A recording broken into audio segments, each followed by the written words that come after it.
नमस्कार दोस्तों, welcome to exam Hunter. आज हम लोग पढ़ने जा रहे हैं दोस्तों evolution of state and union territories. मतलब क्या है कि अभी हमारे पास कितने ऑलरेडी, इससे पहले क्या है दोस्तों कि अब देख लो कि ऑलरेडी क्लास इसके हो चुके हैं जिसमें हम लोग आर्टिकल 1 से 4 तक पढ़ चुके हैं। ठीक है ना। उसमें बताया है कि कैसे स्टेट बनता है और आर्टिकल 1 से 4 तक क्या क्या बोला है डिटेल में किए हुए हैं। अगर आप नहीं देखे होंगे दोस्तों तो डिस्क्रिप्शन में इसका लिंक होगा, वहां से जाके आप देख सकते हैं। ठीक है ना। उसके बाद हम आगे को बढ़ते हैं। ठीक है ना। तब क्या है कि जब देखो अब 1947 में हमारा देश क्या हुआ दोस्तों, आजाद हो गया। ठीक है ना। तो अब क्या हुआ कि जब देश आजाद हो गया तो स्टेट जो है ना, उस समय बहुत सारे प्रिंसली स्टेट्स थे, बहुत सारे प्रोविंस सब थे। उसके बारे में आगे चर्चा करेंगे। वो धीरे धीरे स्टेट कैसे बनते गए। और अभी जो स्टेट है ना दोस्तों, अगर आप देखोगे तो 28 स्टेट है जिसको राज्य भी बोलते हैं, और 8 है यूटी जिसको केंद्र शासित प्रदेश बोलते हैं।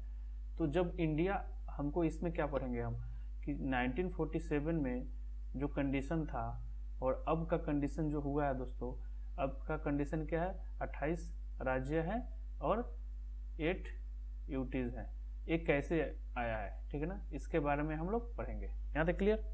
तो इसके बीच के जो घटनाएं हैं ना उसको पढ़ेंगे और एग्जाम में काफी इंपॉर्टेंट है, पूछे जाते हैं। ठीक है। तो we are going to study evolution of state and union territories. ये हिंदी और इंग्लिश माध्यम दोनों के लिए होगा। आप क्या कर सकते हैं दोस्तों, सुनिए ध्यान से और उसके हिसाब से आप कंसेप्ट अपना क्लियर करें। ठीक है। और आपको बता दूं दोस्तों, इसके अलावा हम लोग क्या करते हैं ना कि संडे को छोड़ के हर दिन मॉर्निंग में एक जो 66वीं मेंस होने वाला है दोस्तों, उस पर एक क्वेश्चन दिया जाता है। ठीक है ना। क्वेश्चन दिया जाएगा आपको इस चैनल पर। अगर आप कोई इस चैनल पर नया है और जिसको पता नहीं है, और लिंक में एक डिस्क्रिप्शन दिया गया होगा टेलीग्राम का। ठीक है ना। वहां पर जाके उस लिंक को ज्वाइन करके टेलीग्राम चैनल को ज्वाइन करें, एग्जाम हंटर से होगा, और वहां पर जो क्वेश्चन का आंसर अपलोड करे उसको इवेल्युएट कर दिया जाएगा। ठीक है। तब देखो हमको पढ़ना है कि evolution of state and union territories, मतलब हमारा जो राज्य जो भी बना, कैसे कैसे राज्य का विकास विकसित हुआ और केंद्र शासित प्रदेश जो कैसे बना उसके बारे में पढ़ना है। ठीक है दोस्तों। तो अब इसको अगर हम देखें दोस्तों तो जनरली इसको 3 भागों में बांटा गया है। अगर इसको पढ़ लेंगे तो आप क्लास को देख रहे होंगे तो समझे कि आप एक लक्ष्मीकांत पढ़ रहे हैं, फिर से आपको पढ़ने की जरूरत नहीं पड़ेगी और पढ़ने में बहुत आसान हो जाएगा। ठीक है ना। तो इसमें हम लोग 3 टॉपिक करेंगे, डिटेल में करेंगे। ठीक है ना। फर्स्ट है इंटीग्रेशन ऑफ प्रिंसली स्टेट। मतलब हिंदी में देखो तो उस समय जो प्रिंसली स्टेट थे, जो रजवाड़े थे, जो किंगडम था दोस्तों, ठीक है ना, उसको कैसे इंटीग्रेट किया गया, कैसे इंडिया के पार्ट में मिलाया गया। सपोज जैसे दिस इज आवर कंट्री, ठीक है ना। तो इसमें छोटे छोटे बहुत सारे क्या थे दोस्तों, किंगडम थे, प्रिंसली स्टेट थे। तो उसको कैसे इंडिपेंडेंस के बाद इंडिया में मिलाया गया उसको पढ़ेंगे। उसके बाद इसमें क्या पढ़ेंगे दोस्तों कि एक कमीशन आया था, धार कमीशन और जेबीपी कमेटी। ये एग्जाम में काफी इंपॉर्टेंट होता है दोस्तों, खासकर बीपीएससी एग्जाम में पूछ लिया जाता है कि इसके मेंबर कौन थे और एक कब आया था दोस्तों। ठीक है ना। तो इसको भी हम लोग देखेंगे। उसके बाद हम लोग क्या करेंगे, फजल अली कमीशन, सबसे इंपॉर्टेंट कमीशन था। इसी के बेस पर स्टेट का क्रिएशन हुआ और इसके जो 3 मेंबर थे उसका नाम भी पूछा जाता है दोस्तों। ठीक है ना। यहाँ तक क्लियर। तो इस 3 को हम पढ़ेंगे। उसके बाद नेक्स्ट सेशन में हम लोग क्या करेंगे कि हम लोग देखेंगे कैसे स्टेट धीरे धीरे बना। अगर आपको कोई भी क्वेरी होगा तो आप कमेंट बॉक्स में डाल दीजिएगा, आपके जवाब मिल जाएगा। ठीक है। तो हम आते हैं दोस्तों, पहला इंटीग्रेशन ऑफ प्रिंसली स्टेट, मतलब जो रजवाड़े थे, हमारा जो रजवाड़े थे, जो प्रिंसली स्टेट था, किंगडम था, उसको इंडिया में कैसे मिलाया गया। ठीक है ना। उसको इंडिया में कैसे मिलाया गया उसके बारे में हम लोग दोस्तों पढ़ने जा रहे हैं। और सबसे खासियत है दोस्तों कि हम मैप के थ्रू पढ़ेंगे। ठीक है। तो इससे पहले ऑलरेडी प्रियम्बल पर क्लास हो चुका है, उसका भी लिंक पे दिया जाएगा डिस्क्रिप्शन। और प्रियम्बल के अलावा दोस्तों इसका आर्टिकल अनुच्छेद 1 से 4 तक क्लास हो चुका है, उसको भी आप जाके इस पर देख सकते हैं। ठीक है ना। और ऑलरेडी एक 67th बीपीएससी का प्रीवियस ईयर क्वेश्चन का क्लासेज एक ऑलरेडी हो चुका है, उसको देख ले, और आगे भी क्लासेज होंगे, आपको इन्फॉर्म कर दिया जाएगा। ठीक है। अब आते हैं कैसे प्रिंसली स्टेट को मिलाया गया। ठीक है ना। अब देखो क्या है, 1951 का मैप है, 1951 का मैप है, लिया गया है, पता लग गया। ये 1951 का मैप है दोस्तों, ठीक है ना। अब देखो, अब उस समय इंडिया का कंडीशन ऐसे था, ठीक है। अब देखो, अब कहानी सुनो, होता है क्या है, अब वो क्या सुनना है, कहानी सुनना है। जब इंडिया आज़ाद हुआ दोस्तों 1947 में, तो उससे पहले एक एक्ट पास किया गया जिसको बोलते हैं द इंडियन इंडिपेंडेंस एक्ट। कब पास किया गया दोस्तों? 1947 में ये पास किया गया, ठीक है ना। इस एक्ट के थ्रू क्या हुआ ना कि जो ब्रिटिश सम्राट था, जो इंडिया में रूल कर रहा था, वो पावर किसको दे दिया? इंडियन गवर्नमेंट को दे दिया, ठीक है ना। इस एक्ट के थ्रू ही अगर देखें तो हमारा, इस एक्ट के थ्रू ही देखें दोस्तों, तो इस एक्ट में क्या हुआ है, हमारा इंडिया और पाकिस्तान बना है, ठीक है। इंडिया और पाकिस्तान का डिवीजन हुआ, ठीक है ना। तो अगर देखो तो मैप में देखो तो जो ये एरिया है ना, ये क्या है दोस्तों? ये है पाकिस्तान, ठीक है। और ये जो एरिया है यहाँ पर आपको दिख रहा है, इसको क्या बोलते हैं दोस्तों? ये है बांग्लादेश, ठीक है ना। ये अभी बांग्लादेश था, लेकिन इसको दोस्तों, इसको पहले ईस्ट पाकिस्तान बोला जाता था, लेकिन 1971 में दोस्तों इसको क्या बोला गया? ये बांग्लादेश, एज ए बांग्लादेश नया स्टेट बन गया। इसके बारे में भी हम लोग कहानी बाद में पढ़ेंगे। यहाँ तक क्लियर?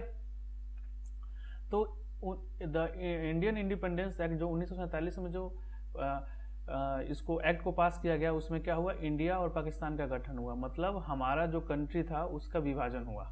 यहाँ तक क्लियर?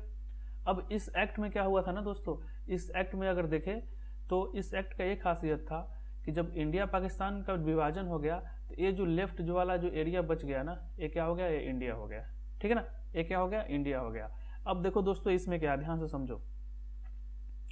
जब 1947 में हमारा देश आज़ाद हो गया, तो उसके बाद हमारे देश का जो मैप था, पाकिस्तान के अलावा हमारे पास दो कंडीशन थे।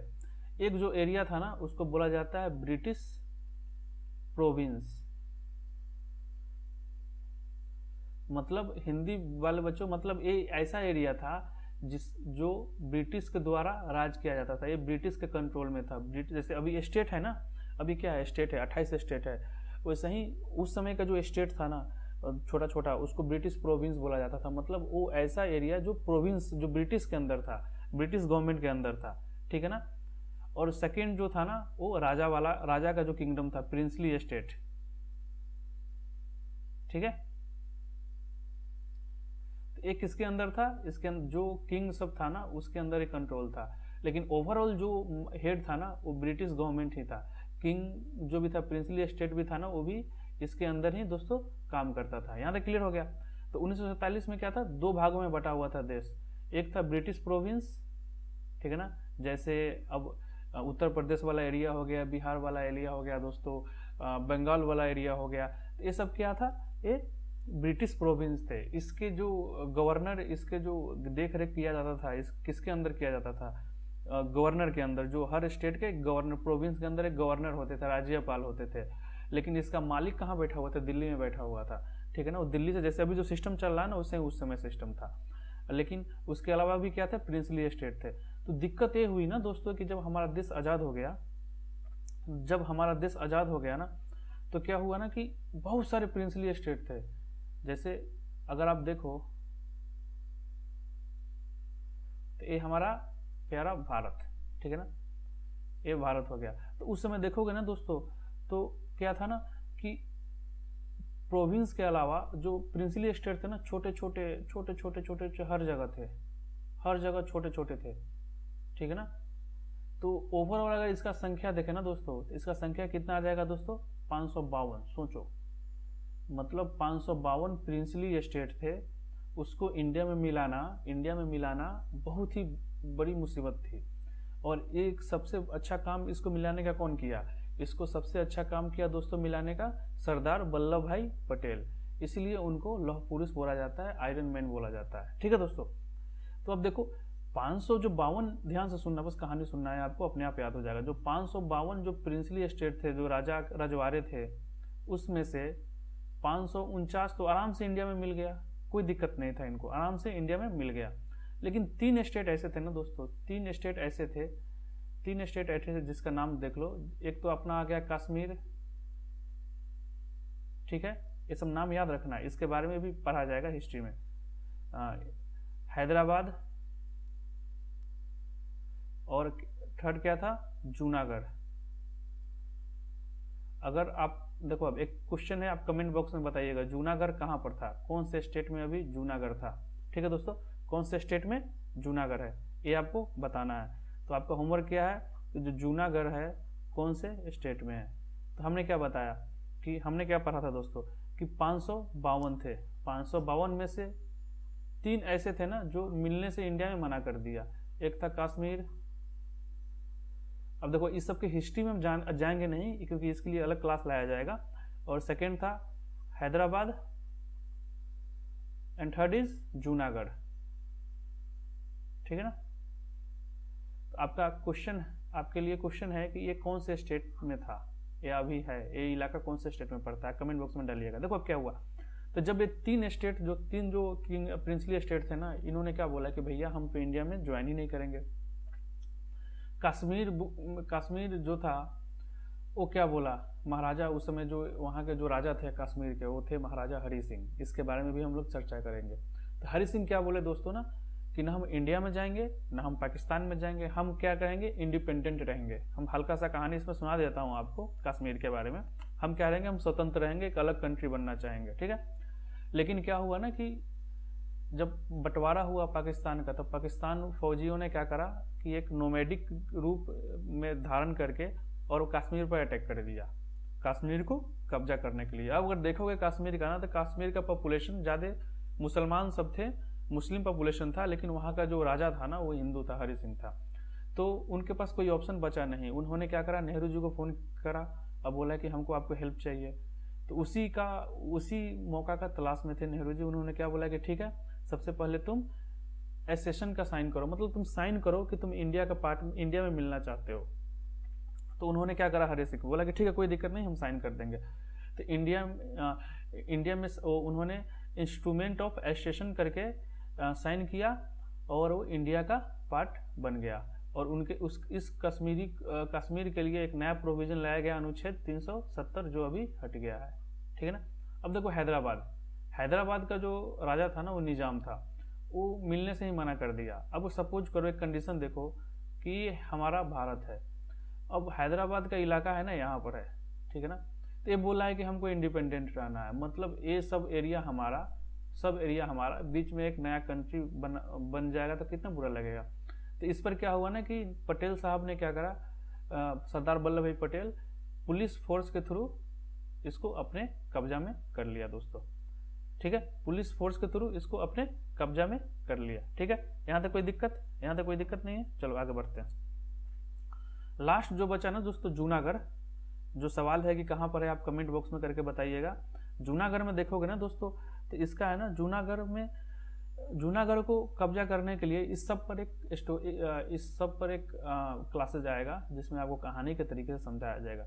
तो जूनागढ़ को में क्या करवाया गया दोस्तों, रिफरेंडम करवाया गया। ठीक है, जिसको बोलते हैं इसको क्या बोलते हैं, जनमत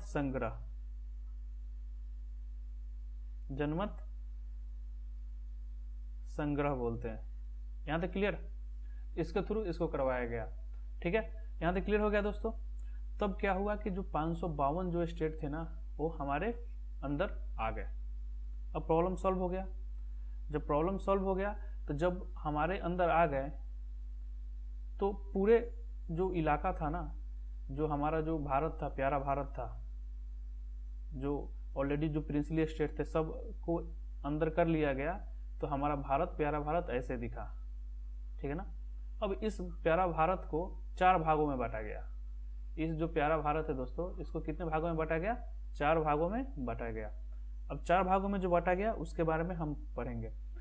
उसको बांटा गया state in part A, part B में बांट दिया गया, पार्ट सी में और पार्ट डी में। मतलब ABCD करके 4 ग्रुप बना दिया गया। ठीक है ना। इसमें स्टेट सबको बांट दिया गया। ठीक है, यहां तक क्लियर। आपको ध्यान बता दूं कि ये एग्जाम के लिए इंपॉर्टेंट नहीं है, इसको आप याद ना करें, याद करने से कोई फायदा नहीं, एग्जाम में नहीं पूछा जाता है। ठीक है, तो पार्ट ए में कौन सा है? असम था, बिहार था, बॉम्बे था, मध्य प्रदेश था, ठीक है, उसमें महाराष्ट्र नहीं था, मद्रास था, उड़ीसा था, Punjab, United Province and West Bengal. B में देख सकते हैं यहाँ पर हैदराबाद, JNK, मध्य भारत जिसको मध्य प्रदेश बोलते हैं अभी, मैसूर था, Patiala east Punjab, Rajasthan, Saurashtra, Travancore, Cochin, Vindhyachal. Part C में देखो कुर्ग, ठीक है ना, तो ऐसे बांट दिया गया, ठीक है ना, ऐसे बांट दिया गया। यहाँ तो कोई प्रॉब्लम नहीं। देखो अब जो पार्ट ए में जो ये सब जो एरिया है ना दोस्तों, वो क्या है? गवर्नर का जो ब्रिटिश प्रोविंस थे, ब्रिटिश प्रोविंस है, ठीक है ना। और पार्ट बी में कुछ कुछ प्रिंसली स्टेट को भी डाल दिया गया। तो मतलब ओवरऑल देखो कि इतने 4 ग्रुप में हम बांट दिए, ठीक है ना। अब देखो क्या हुआ, जब 4 ग्रुप में बट गया तो अब एक नया कहानी स्टार्ट हुआ इंडिया में। जनरली अगर देखोगे तो नीचे वाले जो रीजन होते हैं ना उसको बोलते हैं साउथ इंडिया, ऊपर वाले रीजन को बोलते हैं नॉर्थ इंडिया, ठीक है। तो जो साउथ इंडिया का जो लोग सब थे ना, उन्होंने डिमांड करने लगे कि नहीं नहीं, मुझे क्या चाहिए, मुझे एक ऐसा स्टेट चाहिए जो हमारे लैंग्वेज, जो हमारे भाषा पर आधारित हो। मतलब देसी भाषा में बोलो तो भोजपुरी के लिए बिहार, पंजाबी के लिए पंजाब, ठीक है ना, मलयालम के लिए मलयालम के लिए उसका स्टेट, तमिल के लिए उसके अलग स्टेट, तेलुगु के लिए उसके अलग स्टेट। ऐसे मतलब क्या है ना कि ये लोग डिमांड करने लगे, और डिमांड फुलफिल करना ये सही भी नहीं था, ठीक है ना। डिमांड फुलफिल करना दोस्तों सही भी नहीं था, क्योंकि हमारे कंट्री में कितने सारे लैंग्वेज है। अब हर लैंग्वेज पर हर कोई डिमांड करने लगे कि हमको ये स्टेट चाहिए, हमको ये स्टेट चाहिए, तो फिर क्या हो जाएगा कि छोटे छोटे छोटे छोटे टुकड़ों में हमारे स्टेट हो जाएंगे, और हमारा स्टेट का संख्या मोर देन 500 हो जाएगा, ठीक है ना। तो ये डिमांड चलने लगा, बहुत सारे विरोध हुए, बहुत सारे कहानी जो है ना उसको हम पढ़ेंगे, ठीक है, ठीक है दोस्तों। तो क्या हुआ कि गवर्नमेंट इसको नज़र देखते समय, उस समय हमारे जो प्रधानमंत्री थे जवाहरलाल नेहरू, उन्होंने एक कमीशन बैठाया जिसका नाम है धार कमीशन। इसको आप याद कर ले, बहुत ही इंपॉर्टेंट है। क्या बनाया दोस्तों? धार कमीशन को बैठाया, और इसलिए बैठाया गया कमीशन को कि बोला गया कि आप देख कर बताइए कि डिमांड को फुलफिल किया जाना चाहिए या नहीं। अब धार कमीशन का जो हेड थे ना, उनका नाम था SK धार। अब देखो, अब क्वेश्चन आता है कि कौन से ईयर में इसको बनाया गया है, बैठाया गया था। तो 1948, ये याद रखिएगा और नाम याद रखिएगा, ठीक है ना। और सबसे पहले जो स्टेट को रीऑर्गेनाइजेशन के लिए जो कमीशन बैठाया गया था वो कौन था? धार, ठीक है ना, धार कमीशन। यहाँ तक क्लियर? अब एक कमीशन स्टडी किया और फिर इसने रिपोर्ट सौंपा। रिपोर्ट में बोला ना कि लैंग्वेज जो है, भाषा जो है, के आधार पर स्टेट नहीं होना चाहिए। मतलब हम अगर राज्य का क्रिएशन कर रहे हैं तो उसका आधार भाषा नहीं होना चाहिए, ठीक है ना। इसने रिजेक्ट कर दिया भाषा वाला, ठीक है ना। तब इस कमीशन के रिपोर्ट को देखकर बहुत सारे और प्रॉब्लम स्टार्ट हो गए हमारे देश में, और जो एजिटेशन हो गया, जो प्रोटेस्ट हो गया, और थोड़ा इंटेंसिफाई हो गया, बहुत बढ़ गया। तो उसके बाद एक नया कमेटी बैठाया गया जिसको दोस्तों बोलते हैं, धार कमीशन का एक ही क्लियर हो गया। उसके बाद नया कमेटी बैठाया गया जिसको बोलते हैं JVP कमेटी। अब देखो, अब सबसे इंपॉर्टेंट बात रखना ना कि क्वेश्चन पूछा जाएगा कि JVP का मेंबर का नाम बताइए, ठीक है ना। तो J से क्या होगा? हमारे नेहरू जी, ठीक है ना, जवाहरलाल नेहरू। V से क्या होगा? हमारे पटेल जी, वल्लभ भाई पटेल, ठीक है ना। P से क्या होगा? P वाला नाम याद रख लेना, 2 तो नाम याद रख लोगे, P वाला नाम याद रखना। इनको बोलते हैं पताबी सीतारमैया, ठीक है ना। तो जवाहरलाल नेहरू, पटेल, पताबी सीतारमैया, ठीक है ना। अब एक कब बनाया गया था? 1948 में। कब बनाया गया था दोस्तों? 1948 में। तो दोनों एक ही साल में बनाया गया, याद रखिएगा। इसीलिए लोग कंफ्यूज हो जाते हैं कि पहले कौन बनाया गया, पूछ देगा आपसे। तो सबसे पहले धार कमीशन बनाया गया था, उसके बाद एक JVP कमेटी बनाया गया, जवाहरलाल नेहरू, पटेल, पट्टाभी, सीतारमैया। यहाँ तक क्लियर? तो इन्होंने स्टडी किया, तो इन्होंने भी क्या करा, क्या कि बोला ना कि जो भाषा जो है ना उसके आधार पर हम अगर राज्य का गठन करते हैं तो गलत है, तो इन्होंने भी रिजेक्ट कर दिया।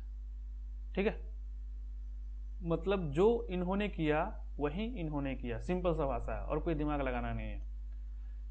अब धार कमीशन बोला ना दोस्तों कि भाषा नहीं एडमिनिस्ट्रेशन होना चाहिए आधार, एडमिनिस्ट्रेशन आधार होना चाहिए स्टेट के क्रिएशन पर। तो इन्होंने भी क्या बोला कि जब हमारा प्रधानमंत्री ही कमेटी का मेंबर है और उन्होंने रिजेक्ट कर दिया कि भाषा के आधार पर नहीं होना चाहिए, तो सोचो और एजिटेशन बढ़ जाएगा।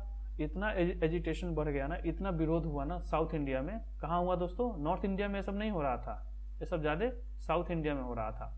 ठीक है ना, सब धरने पर बैठ गए। तो उस समय ये इंसिडेंट याद रखना बहुत ही इंपॉर्टेंट है। 1953 की बात है। ठीक है, 1953 की बात है, अक्टूबर महीना है। उस समय गवर्नमेंट ने क्या करा, एक आंध्र प्रदेश स्टेट बनाया, आंध्र प्रदेश स्टेट बनाया। अब सोच रहे हो कैसे बना दिया, क्यों बनाया? लैंग्वेज पर। ठीक है ना, जो तेलुगु बोलते थे ना, जो कौन क्या बोलते थे दोस्तों? तेलुगु लैंग्वेज बोलते थे उस पर। तो आप सोच रहे होंगे कि यहाँ पर तो 2 कमेटी ऑलरेडी मना कर दिया है, 2 कमेटी ऑलरेडी मना कर दिया है दोस्तों। ठीक है ना, तो जस्ट वेट, जो धार कमेटी है और जेपीवी कमेटी है ऑलरेडी मना कर दिया है। तो 1953 में अक्टूबर में क्यों आंध्र प्रदेश बनाया, कौन से लैंग्वेज के बेसिस पर? ये याद रखिएगा कि सबसे पहले जो लैंग्वेज के बेसिस पर क्रिएट होने वाला स्टेट कौन सा है? आंध्र प्रदेश। ठीक है, और उसका ईयर कौन सा है? 1953। और कौन सा लैंग्वेज के कारण इसको बनाया गया? उस समय यहाँ पर जो लैंग्वेज बोला जाता था दोस्तों, उसका नाम था तेलुगु, मतलब तेलुगु स्पीकिंग पीपल को आंध्र प्रदेश बनाया गया। अब देखो, अब कहानी सुनो, कहानी अब इंटरेस्टिंग होने वाला है। देखो क्या था, जब जेबीबी कमेटी जो था, इसका रिपोर्ट क्या बोला कि भाषा के आधार पर नहीं होना चाहिए स्टेट का क्रिएशन। तो एजिटेशन जो है, विरोध है, और बढ़ गया। ठीक है, अब उस समय एक कांग्रेस के जो नेता थे, नेता छोटे मोटे नेता बोल लो, ठीक है ना, उनका नाम था, नाम याद रखना, पोटी श्रीरामुलु। कांग्रेस के करेक्ट पर्सन थे, मतलब पोटी श्रीरामुलु।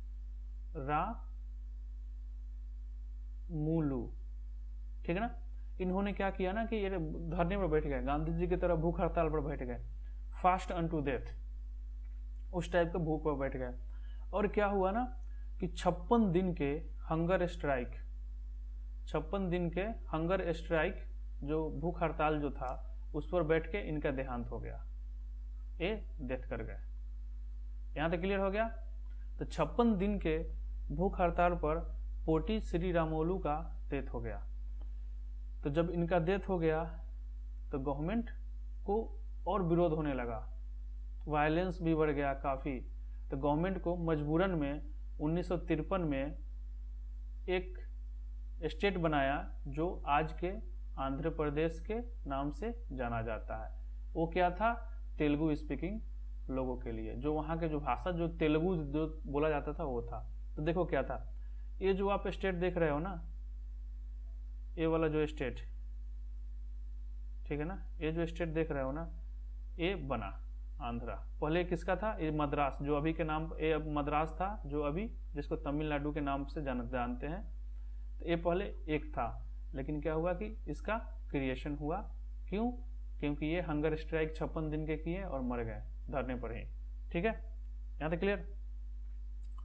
तो जब आंध्रा बन गया ना, अब कहानी यहाँ से स्टार्ट होता है। जब आंध्रा बन गया तो अदर लोगों को लगा ना कि जब आंध्रा बन सकता है तो हमारा लैंग्वेज से नया स्टेट क्यों नहीं बन सकता है।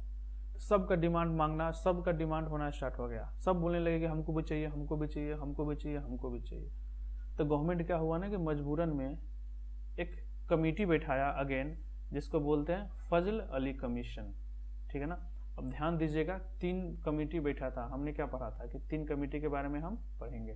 ठीक है ना, इन धार कमीशन पढ़ लिए, जेपीपी कमेटी पढ़ लिए और फजल अली हमने पढ़ लिया। अब क्या पढ़ेंगे दोस्तों, हम लोग लास्ट जो है उसके बारे में पढ़ेंगे, फजल अली कमीशन के बारे में पढ़ेंगे। ठीक है,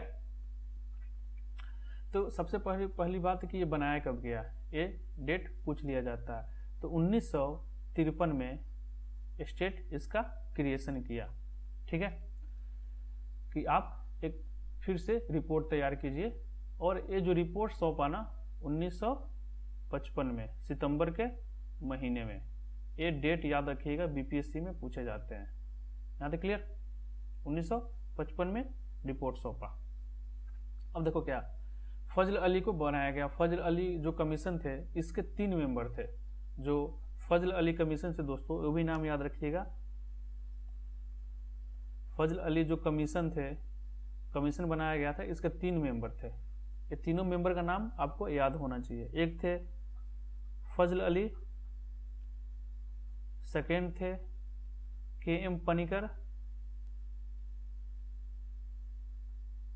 एंड थर्ड थे दोस्तों, थर्ड नाम कौन था, H.N. कुंजरू, कुंजरू बोलो। ठीक है, तो इन्होंने क्या करा, एक रिपोर्ट सौंपा। 1953 में इनका गठन हुआ था, और रिपोर्ट सौंपा 1955 में। ठीक है ना। अब ये रिपोर्ट जो था ना, रिकमेंडेशन, इन्होंने क्या बोला था कि लैंग्वेज के आधार पर हम स्टेट का क्रिएशन कर सकते हैं, लेकिन वो सोल क्राइटेरिया नहीं होना चाहिए। समझ कर रहे हो, मतलब कहने का मतलब क्या है ना, कि एक स्टेट इज इक्वल टू एक लैंग्वेज हो सकता है, मतलब एक राज्य इज इक्वल टू एक भाषा हो सकता है कोई राज्य बन गया, मतलब एग्जाम्पल, पहले इसको समझ लो। लेकिन एक भाषा एक राज्य नहीं हो सकता है, मतलब अब समझा नहीं है, बहुत को समझ में नहीं आएगा। देखो क्या है, सपोज करो कि कोई एक ए स्टेट बन गया, तो कोइंसिडेंस हो सकता है कि इस स्टेट के 90% जो बंदे हो ना, लोग हो ना, वो भोजपुरी बोलते हो। ठीक है, तो हम तो स्टेट बनाए, लेकिन कोइंसिडेंट क्या हुआ ना कि इसके 90% लोग क्या बोलते हैं, भोजपुरी बोलते हैं, 10% भोजपुरी बोलते भी नहीं है। तो क्या बोल रहा है कि एक राज्य में पॉसिबल हो सकता है कि एक भाषा हो, वन राज्य इज इक्वल टू वन भाषा। लेकिन सेकंड वाले को देखो, अब क्या है ना कि ऐसा कभी हम नहीं बनाएंगे कि इसमें 80% अगर उर्दू बोल रहे हैं या भोजपुरी बोल रहे हैं या हिंदी बोल रहे हैं, तो उस भाषा पर हम एक स्टेट बना दें। यहाँ तक क्लियर हो गया ना। मतलब हो सकता है कि एक स्टेट इज इक्वल टू एक भाषा पॉसिबल हो सकता है, कोइंसिडेंस बन सकता है, लेकिन एक भाषा इज इक्वल टू एक स्टेट नहीं हो सकता। मतलब हम भाषा को प्रायोरिटीज नहीं देंगे। यहाँ तक क्लियर हो गया, ठीक है ना। मतलब language as the basis of reorganisation of state, लेकिन एक लैंग्वेज इज इक्वल टू एक स्टेट, ए नहीं होगा। यहाँ तक क्लियर। तो इन्होंने ए अपना दिया, क्लियर हो गया। तो फजल अली कमीशन का one language is equal to one state, इनको खारिज कर दिया। एक state is equal to one language possible हो सकता है, कोइंसिडेंस, जो अभी आपको एग्जांपल लेके समझाया हूँ, ठीक है। अब इन्होंने बोला ना कि जो स्टेट का क्रिएशन होना चाहिए ना, ये आप रट ले, मेंस में आपको ये लिखना पड़ सकता है, मेंस के लिए काफ़ी इंपॉर्टेंट है। जो स्टेट का क्रिएशन होना चाहिए ना, अगर हम नए नए स्टेट बनाएंगे ना, तो उसके लिए इन बातों को ध्यान में रखना होना चाहिए, ठीक है ना। Preservation and strengthening the unity and security of the country. मतलब क्या है ना कि कंट्री का, हमारे देश का अखंडता और जो सिक्योरिटी है ना, उसके हिसाब से स्टेट बनना चाहिए, ठीक है ना। लिंग्विस्टिक एंड कल्चरल होमोजेनिटी, मतलब इन दोनों को भी ध्यान देकर हमको स्टेट का क्रिएशन करना चाहिए, ठीक है ना। फाइनेंशियल, इकोनॉमिक और एडमिनिस्ट्रेटिव कंसिडरेशन भी देखना होगा, ठीक है ना, उसको रन करने के लिए उस हिसाब पर स्टेट का क्रिएशन होना चाहिए। Planning, promotion of welfare of the people in each state as well as nation as a whole, sole criteria ये होना चाहिए, ठीक है ना। तो फजल अली का कमीशन का ये था। अब देखो क्या हुआ, जब फजल अली ने अपना रिपोर्ट सौंप दिया, तो जो गवर्नमेंट ऑफ इंडिया थी वो इसको एक्सेप्ट कर ली, ठीक है, एक्सेप्ट कर ली। और जब एक्सेप्ट करने के बाद क्या हुआ ना दोस्तों, कि एक अमेंडमेंट हुआ, संविधान में संशोधन हुआ, जिसको 7th कॉन्स्टिट्यूशनल अमेंडमेंट 1956 बोला जाता है, ठीक है। और एक उसी समय एक एक्ट पास किया गया जिसको बोला जाता है स्टेट रीऑर्गेनाइजेशन एक्ट 1956। यहाँ तक क्लियर हो गया, ठीक है। तो स्टेट रीऑर्गेनाइजेशन एक्ट 1956, इसके थ्रू क्या हुआ कि स्टेट को फिर से रीऑर्गेनाइज करना है, मतलब स्टेट को फिर से बनाना है, जो 4 रिकमेंडेशन दिया इसके आधार पर, ठीक है ना। तो स्टेट रीऑर्गेनाइजेशन एक्ट जो पास किया गया था 1956 में, क्यों पास किया गया था कि इस आधार पर हम स्टेट को बनाएंगे, ठीक है। और 7th कॉन्स्टिट्यूशनल अमेंडमेंट एक्ट 1956 इसलिए पास किया गया था ना, जो 7वां संवैधानिक संशोधन तो जो था दोस्तों, कि देखो हम लोग शुरू में क्या पढ़ रहे हैं कि आज़ादी के बाद हमारा देश क्या है, ABCD में बट गया था, तो इसको खत्म करने के लिए बनाया गया। तो इस संविधान के थ्रू ये जो बांटा गया था ना, उसको खत्म कर दिया गया, ठीक है ना। अब स्टेट रीऑर्गेनाइजेशन एक्ट जब पास किया गया ना, इसके बाद जो स्टेट बनाना वो यहाँ पर आपके सामने है, ठीक है ना। जो स्टेट बना यहाँ पर सामने है 1956 में, ठीक है। मैप सामने है। अब उस समय कितने स्टेट बना उसको ध्यान में रखो। अब उस समय क्या हुआ कि जो स्टेट रीऑर्गेनाइजेशन एक्ट है 1956 का, उसमें स्टेट बनाया गया कितने, 14, ठीक है ना। उसमें क्या आ जाएगा, Andhra, Assam, Bihar, Bombay, JNK, Kerala, Madhya Pradesh, Madras, Mysore, Orissa, Punjab, Rajasthan, Uttar Pradesh and West Bengal. और UT जो है केंद्र शासित प्रदेश, वो 6 आ गया था। अंडमान, दिल्ली, हिमाचल, जिसको अभी लक्षद्वीप बोलते हैं, लक्षद्वीप, मिनिकोय, एमिनेडिवी एंड मणिपुर एंड त्रिपुरा, ठीक है ना। तो ये था उस समय। अब धीरे धीरे प्रोसेस स्टार्ट हुआ, धीरे धीरे और स्टेट बनते गए और स्टेट बनते गए, वो हम आगे पढ़ेंगे कि कैसे फिर से इसके बाद और स्टेट बना, ठीक है ना। तो अभी के हिसाब से 28 स्टेट और 8 UT है, ठीक है। तो यहाँ तक हम लोग पढ़ लिए, ठीक है दोस्तों। अब हम सेशन को वहीं इन करते हैं, फिर से हम लोग नए सेशन के साथ आएंगे। कोई भी दिक्कत आया होगा ये समझने में तो आप कमेंट बॉक्स में डाल के कमेंट कर सकते हैं, और जो क्वेश्चन दिया उसका जवाब दे सकते हैं। दोस्तों इस चैनल को देखने के लिए धन्यवाद। आपका दिन शुभ हो।